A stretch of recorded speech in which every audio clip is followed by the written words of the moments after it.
Ginbuksan na subong nga adlaw ang Arevalo Public Market nga ginpagurahan ni City Mayor Isa Treñas, kaupod ang mga konsehal, Local Economic Enterprise Office Head Maricel Mabacquiao kag iban pa nga mga asosasyon sa pungsod. Ang Arevalo Public Market among inspired sa Parao Regatta Festival kung sa diin na feature sa bahin sang public market ang mga simbolo, culture and heritage sang pista. May ara 179 available kiosk ang natuhoy nga merkado kung sa diin may ara nga 117 nga mga existing vendors kag may sobra pa nga 50 ka mga pwesto para sa mga vendors. Ginatagan man sang espasyo o kon parking lot ang mga salakyan para sa mga manugbakal.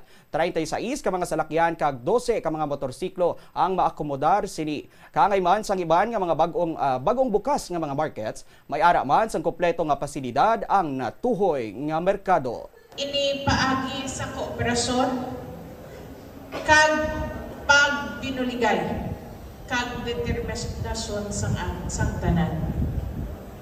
Naghulat kita kag karon ari na nagaselebrar kay bukas na ang aton merkado, matahom, malimpyo kag moderno.